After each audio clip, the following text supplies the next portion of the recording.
안녕하세요. 코인 알려주는 남자입니다. 오늘은 비트코인 가격이 지난 3월부터 오늘까지 약 2달 동안 왜 26K에서 30K 박스권을 형성하고 있는지, 도대체 왜 비트코인 가격이 더 오르지 않는지에 대해서 이야기해보는 시간을 가져보도록 하겠습니다. 또 어젯밤에 미국에서 통화 정책과 관련되어 있는 토론이 있었는데요. 이 부분에 대해서 저희가 알아야 되는 인사이트를 공유하는 시간을 가져보도록 하겠습니다.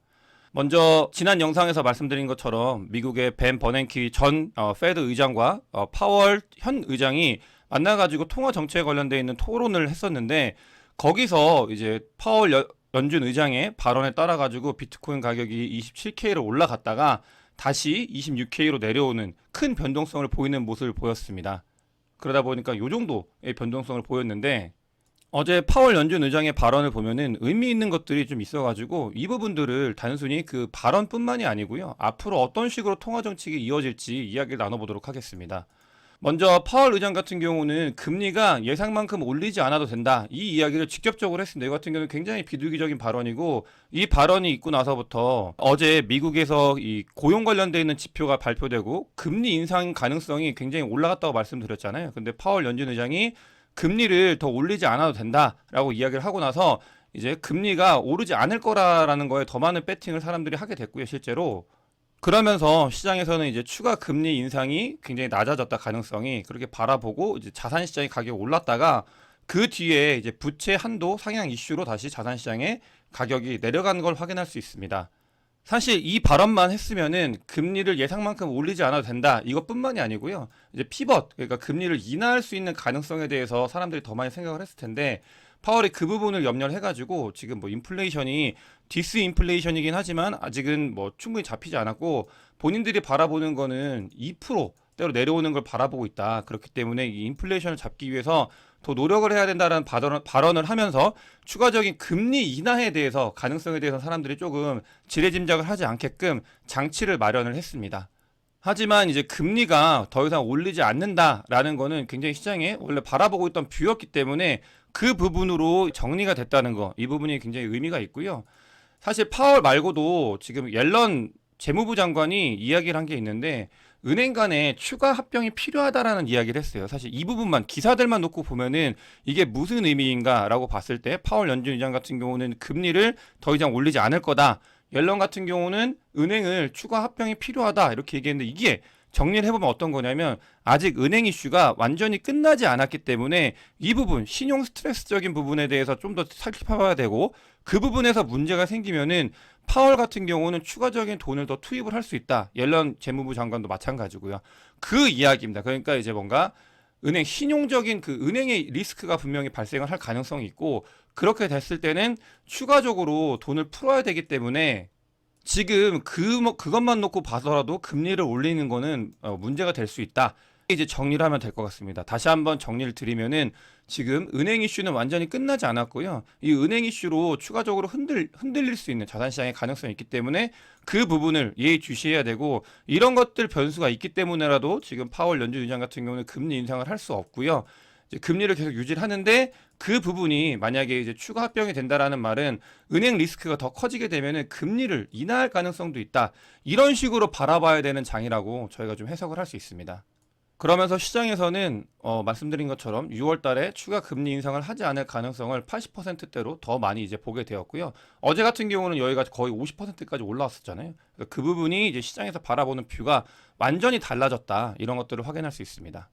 다음으로 비트코인 CVD 자료인데요. 지금 특이사항으로는 어제 발언이 있고 나서 이 갈색 고래가 추가적인 매도를 한 모습을 확인할 수 있습니다. 이 부분 같은 경우는 그러니까 어제 그 통화 정책의 그런 토론의 발표 때문이 아니고요, 새벽에 어떤 일이 있었냐면, 지금 상향 이슈가 있잖아요.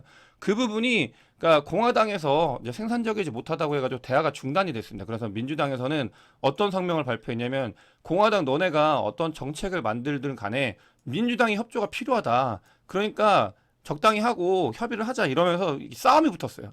그런 것들을 보고 나서부터 이제 갈색 고래도 이제 일부 정리하는 모습을 보이고 있고, 다른 고래들 같은 경우도 이 부채 한도 상향 이슈가 해결이 되기 전까지는 큰 움직임을 보이지 않을 것으로 보이고 있습니다. 사실 이 부분 같은 경우는 제가 제목에서 말씀드렸던 것처럼 비트코인 가격이 오르지 못하는 이유 중에 하나거든요. 그래서 이 부분에 대해서 집중적으로 한번 이야기해보는 시간을 가져보도록 하겠습니다. 왜 지금 3월 달에 26K로 올라오고 나서 그 뒤로 계속 상승을 해가지고 31K를 한번 찍고 내려온 비트코인이 26K에서 31K 사이 박스권을 이제 갇히게 되었는지를 이야기해 볼 텐데요. 사실 다른 어떤 변수보다도 지금 미국 관련되어 있는 변수가 크게 작용을 했다라고 볼 수 있고, 가장 큰 원인으로는 미국 그 연준에서 3월 달에 은행 이슈가 발생을 하면서 이제 대차 대조표상에 돈을 풀었는데, 그 뒤에 다시 QT가 뭐냐면은 이제 양적 긴축이죠. 양적 긴축은 원래 진행을 하고 있었던 거였는데, 이 QT가 다시 진행이 되면서 시중에 있는 돈을 다시 흡수해가는 모습을 보였습니다. 이 부분 같은 경우는 요 지표를 보면서도 확인할 수 있는데, 좀 더 직관적으로 보기 위해서 이 블룸버그 자료인데요. 지금 보시면은 정리를 해드리면, 페드가 12월부터 해가지고 QT를 진행을 하면서 시중에 있는 돈을 계속 빨아간 거거든요. 시중에 있는 돈을 점점점 유동성을 축소를 했는데, 그 뒤에 은행 이슈가 발생을 하면서 긴급 지금 자금을 지원을 하면서 이 부분이 이제 팍 튀었잖아요. 그러면서 이제 돈이 시중에 풀렸는데, 그 뒤에 은행 이슈가 좀 해결이 되면서 다시 QT가 진행이 되고 있습니다. 이 말은 뭐냐면은 시중에 돈이 다시 줄어들고 있다, 유동성이 줄어들고 있다는 말과 같고, 이 3월달 이후에 보시면은 비트코인 가격이 계속 박스권을 형성을 하고 있어요. 26K까지 올라와서 28K 갔다가 31K 찍고 그 다음에 다시 26K까지 내려오고, 이런 모습을 보이고 있는데, 이게 지금 연방준비은행의 대차 대조표상과 굉장히 비슷한 모습을 보이고 있습니다. 시중에 유동성이 줄어들고 있고, 이 부분은 비트코인 가격에도 영향을 미쳤다, 이렇게 보는 게 합리적입니다. 사실 2022년도 이 부분 같은 경우는 비트코인 가격이 하락하는 가장 큰 이유가 이 페드의 금리 인상 부분이 있었잖아요. 그렇기 때문에 이런 거시 경제 상황을 저희가 전혀 무시할 수는 없는 거고요. 이런 부분들이 비트코인 가격에 영향을 미쳐가지고 지금은 박스권을 계속 형성을 하고 있다, 이렇게 봐주시는 게 좋을 것 같습니다.